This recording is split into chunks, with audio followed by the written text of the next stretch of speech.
Andito na guys, isa sa mga pinaka-requested nyo na unit this time around, and it's the Infinix Note 12. So there's two variant nitong Note 12. There's a G88 version and there's a G96 variant.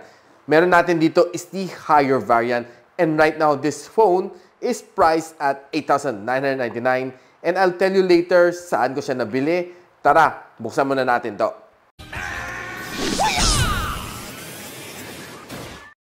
So hi guys, ako pala si Richmond ng Gadget Sidekick and welcome back to my channel. So this is the Infinix Note 12, and like I said, nabili ko to sa Shandy Masangkay for $8,999, and this variant is the 8 gigs of RAM, 128 gigs of storage, and the color is jewel blue.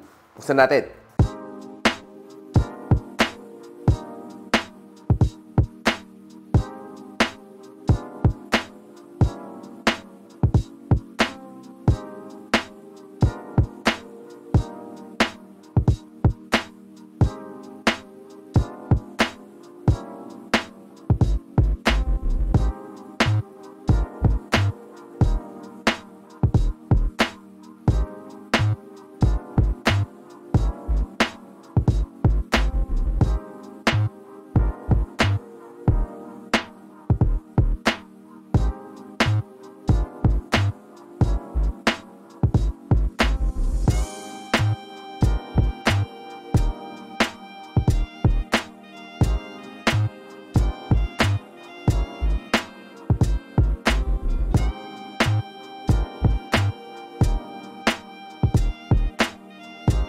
So guys, nakita na natin ang full unboxing nitong phone na ito, and like I said, this is the higher variant, G96 variant nito, Note 12. And nakita natin yung box kanina nung in-unbox natin, ang ganda ng box niya.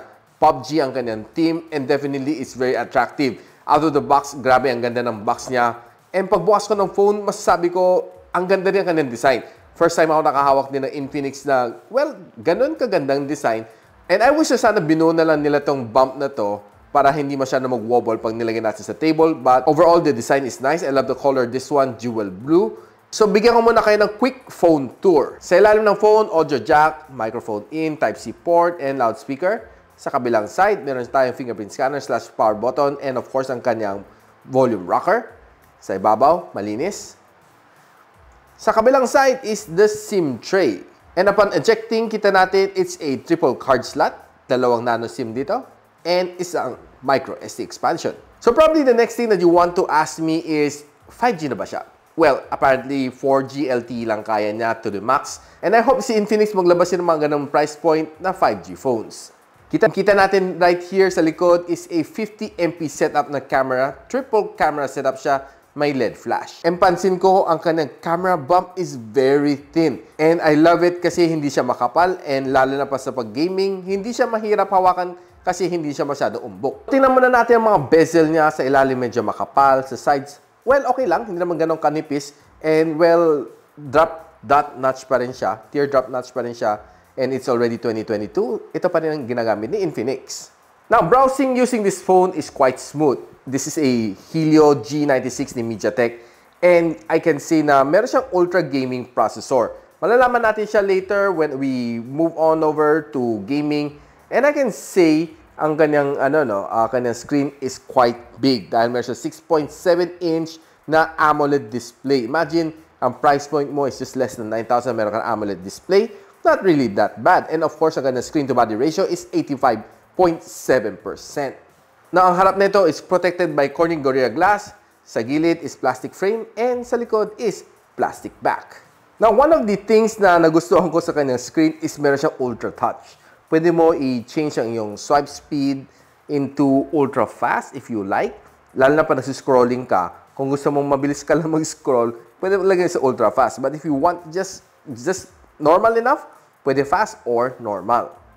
Meron din siya motion speed na pwede mo i-calibrate. Either you want it fast or just normal. Now, itong AMOLED display ni Infinix Note 12 is really nice. I love the display on this one. Punch yung kanyang colors. And watching videos on this one is okay. It's a treat, and definitely, masasabi ko sa inyo, it's nice. Especially when you're watching your favorite shows on YouTube, on Netflix, and other streaming apps. Dahil meron na siyang Widevine Security Level 1. And this phone was able to gather a very nice score din sa Antutu Benchmark version 9.3.9. 344,000 ang kanyang score, and ito ang kanyang breakdown. Maganda rin ang naging score niya dito sa wildlife, sa 3D Mark test, so expect later, maganda din ang gaming experience dito sa phone na ito. Now, one of the things na napansin ko dito sa phone na ito is ang sarap niyang hawakan. Flat ang kanyang likod, and masarap ang hawakan. No? Lalo yung grip niya is very nice. And what I like about this one is hindi fingerprint magnet din ang kanyang likod. Very nice. And pag tinamaan siya ng ilaw, mapapansin mo, when on halogen light, ibang kanyang reaction. And pag nasa sunlight, iba rin ang kanyang reaction. Iba, no? Ang ganda. So, one of the things na napansin ko dito sa phone na ito is medyo makunat ang kanyang battery. 5,000 mAh and it can fast charge up to 33 watts. So, charging from 15 to 100 takes around near 2 hours, which is medyo matagal para kay Note 12. And ang kanyang battery screen on time is 12 hours and 25 minutes. And I can say na after using this for a week, halos at the end of the day, kaya naman niya magtagal, no? So, roughly may mga 30 to 35% pa naman natira sa akin battery at the end of the day on normal usage. Now, pansin ko na this phone only has one loudspeaker, but bonus is still may audio jack siya. So, gusto natin malaman if you're playing on Spotify na naka-loudspeaker or playing your favorite games na naka-loudspeaker or simply just watching your videos na naka-loudspeaker. Pakinggan natin kung gaano siya kalakas nga pala. Looking like a bottle, shawty bad, yeah, she know what's up. Looking at the stars, don't fuck it up. Shawty catch a vibe, yeah, I had to put her on. Bought a two-seater, yeah, we headed for the sun. Shawty got my high, I ain't tripping for the fun. Napansin ko ang sound niya is not the loudest na na-try ko on any phone. It's just average. Now, if you want your sound to be more louder, more immersive, mas solong-solo mo sa iyong tenga, I would suggest na gamitin mo tong audio jack na ito. And you can put on your favorite headphones or headset to your desire. And I can suggest that you can use this one na nasa aking table, si Exa E1000. I'll be reviewing this one pretty soon here on my channel. Just stay tuned for more details. Now, this phone has triple camera setup. 50MP main camera sensor, 2MP ang kanyang depth sensor, and meron pa siyang QVGA na lens. And sa harap, meron siya 16MP na front selfie shooter. And by far, si Infinix Note series, yung kanyang camera is not the best sa Infinix, but pwede na. And gusto natin malaman kung okay nga ba mga shots na nakuha ko dito. So, nilabas ko siya. And taking some outdoor shots, I can say okay naman siya. Not probably the best na mga nakukuha kong shots outdoors. It's okay, but it could have been better. But overall, sa kanyang outdoor shots, basta may magandang sunlight, you can get pretty decent shots. Now, on some indoor shots na nakuha ko inside the coffee shop, I can say na upon well-lit na mga halogen bulbs, maganda mga effect nito. Kasi itong phone na ito can perform, basta okay ang lightings, you can expect na maganda naman mga shots na makukuha mo dito. And some of these shots na nakuha ko are pretty much okay. And I was surprised, though yung bokeh shot niya is not the best, but well, pwede na. Checking some selfie shots, outdoors, indoors, well, okay lang naman siya. Not probably the best na na-try ko on any smartphone camera. Of course, we expect a little bit more dito sa Note series ni Infinix, but, well, this is all you can get. And pretty decent shots naman, be it indoors and outdoors. Basta medyo iwas ka lang sa medyo low light, this phone can give you some nice, decent shots. Now, probably let's go to the main focus netong phone na ito. It's the gaming section.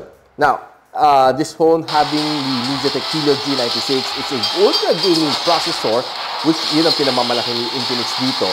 And so we did play Call of Duty Mobile dito, and I was able to, well, enjoy this game. I can say, itong phone na ito is pretty powerful enough to give you the gaming crave that you want, lalo na dito sa nilaro ko, no, Call of Duty Mobile and sa Asphalt 9. I was able to get through those games okay na okay. And pretty much to my delight, yung kanyang touch sensing sa screen is pretty much responsive. Wala naman napapansin na hindi siya nag-response sa aking touch. And I can say yung pagdating sa delays, and pagdating sa frame drops, it was minimal. Hindi ko masyado napapansin siguro, but meron from time to time, hindi naman maiwasan. But the gameplay, I can say overall is really nice. And yung kanyang screen giving me a nice AMOLED display, which I love. And I can say that ang G96 is not yet very much optimized as of the moment. Probably could have been better after 2 months kasi medyo bago-bago pa ang chip na ito. Now guys, ano masasabi ko dito sa Infinix Note 12? It's pretty much a very nice phone. Overall, in terms of design, in terms of yung gaming capability niya, okay. Probably ang downside lang nito is yung camera na medyo so-so. And yung loudspeaker niya, medyo hindi ganun kalakasan, no? Not to my expectation. So, napagamit pa ako ng headphones just to enjoy the gameplay. But I really appreciate itong box niya, no? Ang ganda ng box niya with collaboration with PUBG. And definitely, may gimmick siguro to, no? May PUBG Mobile Infinix Cup Philippines 2022. No wonder may box ng ganito na nilabas si Infinix. Like I said, this phone can be purchased for 8,999. I'll be posting all the links on the description box below. And by the way, nakuha ko nga pala siya sa Shandy Masangkay. I'll be posting their Facebook page as well on the description box below. So guys, kung nagustuhan nitong video na to, don't forget to like, subscribe, and of course, click na rin ang bell icon para hindi naman miss ang mga future videos here sa aking channel. And so, ako pala si Richard and you're watching Gadget Sidekick! What's up?